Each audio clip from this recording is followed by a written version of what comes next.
Find out what's going on. Get involved. Change things from the inside. Make a difference. Take pride. Multicultural at its best. The Louisa Marshall Show, coming up.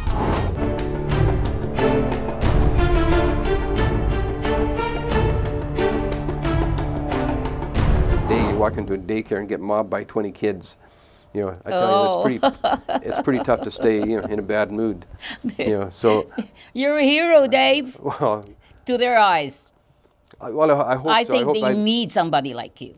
No, I hope I made a difference, and I think some of the kids, you know, they told me that, you know, sometimes when they're out with their buddies, somebody suggested doing something stupid, and one of them would say, no, if Dave finds out, you know, he's going to kick our ass. You know, so I think I did make a difference in some of the kids. And I still see some of those kids. You know, I think the mark of a good community center is when you've got 40-year-old kids coming back to the same community center where they were raised, you know, and volunteering to help out. And that's where, you know, the Raycam Community Center is awesome when it comes to that.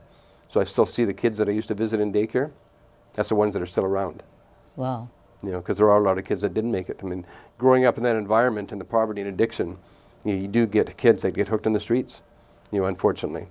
Raycam is awesome. I like coming here. I like coming and being around everybody for the support and whatever. Like for my daughter, I think it's important that I have somewhere to go where I can vent and where I can feel safe.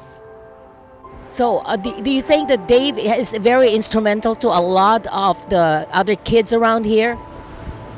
A lot of the kids here in Raycam look up to him. And we have a lot of young ones here, anywhere from 4 to 14 to 16, and a lot of them, when he comes in, they all just like to hang around, and he always has stuff for them, and he reads to the kids. He just comes and hangs out and is, like I said, he's a father figure that a lot of the kids down here don't have. They respect you. Yeah, I think so, and I think they always know that I don't judge people. Exactly. Yeah. They can see it in you, because I can see it in you right now. I've known you for how long now? Oh my goodness, Dave! Quite a few years, yeah. Quite a few years. Wow. We both still look great too. Okay. Okay. You know what? There are a lot of controversies surrounding the injection site. Now, Supreme Court ruled that the injection sites in Vancouver remains open. I'm not involved in the program. I'm very aware of it. Yeah, I know. You are aware of it. I was around when they opened it, and I was around at some of the meetings when they talked about it. Vancouver has been voted as one of the most beautiful and livable cities for many years. This is the best part of downtown Vancouver.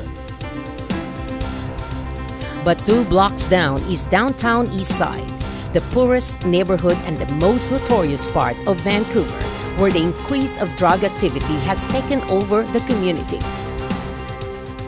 11 years ago, the 4 pillars approach, referred as treatment for addicts, was announced by the federal, provincial, and civic governments to solve the drug problem in downtown Eastside. This program is to reduce harm to individuals and communities from the sale and use of both legal and illegal substances. The 4 pillars of Vancouver drug policy are prevention, treatment, harm reduction, enforcement. In your personal opinion, what is the positive side of the injection site? Well, the positive side, of course, is that it gives somebody a place to go and interact with staff where they can inject their drugs. You know, I mean, that's the positive side. And I mean, I know they say that they've saved, you know, hundreds of lives, but that's a really tough one to measure. Is that true? You know, I can't say if it's true or not true, because that's a tough one to measure. It's tough to measure because if they say they saved somebody from overdosing while they've overdosed inside there. Exactly. How do you have to look down the road and the inevitable outcome of that same person.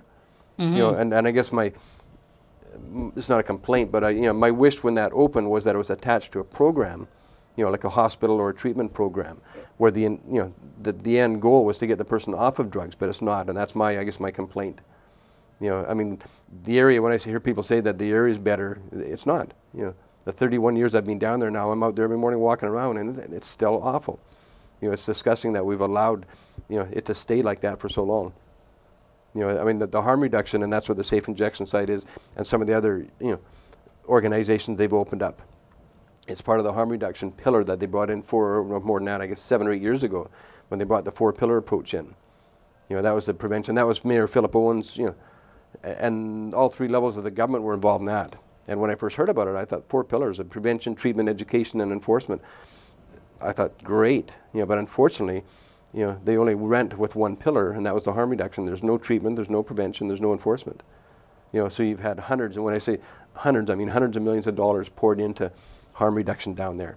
And at some point, I think somebody has to take a look at it and say, wait a second, you know, there's still people within 20 feet of the safe injection site fixing and smoking crack cocaine, you know, in the alleys behind the safe injection site. So the area itself has not improved one bit.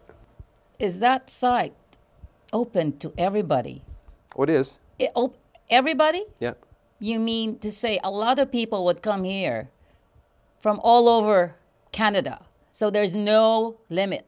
Like somebody from Seattle or from Edmonton can come over here and get a fix? Sure, yeah. Are you serious? We get a lot of people over the years from back east because of the climate out here. If you're a drug dealer or a homeless person in Winnipeg or Saskatchewan, you don't hang around there very long. So we do get a lot of, you know, travelers come in, because years ago it used to be our easy welfare system. You know, people would show up here and get on welfare. Now that's been tightened up, but we still have the climate where if you're, you know, living in the streets, you can live on Vancouver streets year round without getting too cold if you find a dry spot.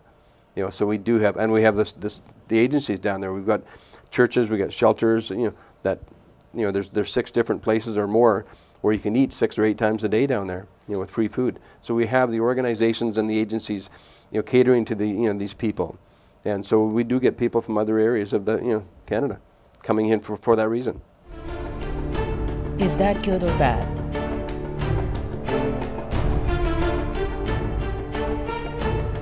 We'll be back. Back by popular demand, The True Heroines Show on the Run, a comic strip cabaret, November 23, 8 p.m. at Electric Owl, 928 Main Street. Check thetrueheroines.com. Pasko na naman with Paskong Pinoy at the Peony, December 3 Saturday and December 4 Sunday, from 10 a.m. to 10 p.m. Paskong Pinoy sa Peony. For more information, call Kuya Alvin at 604-773-6641. Join the Parole Making Workshop 2011 at Hirit sa Pasko, November 25th, Friday, at the Red Robinson Theater. Starts at 6 p.m. to 12 midnight. For more information, call Jojo Kimpo at 778-868-2128. Join the world of pageants. Travel and meet friends from around the world. If you're between 18 and 26 years old, you can join the world of pageants. For details, call 604-510-1337. We will continue next Monday with part 2 of The Most Wanted Man on downtown Eastside. Please don't drink and drive. Don't text and drive. Be kind. Have a wonderful week, everybody.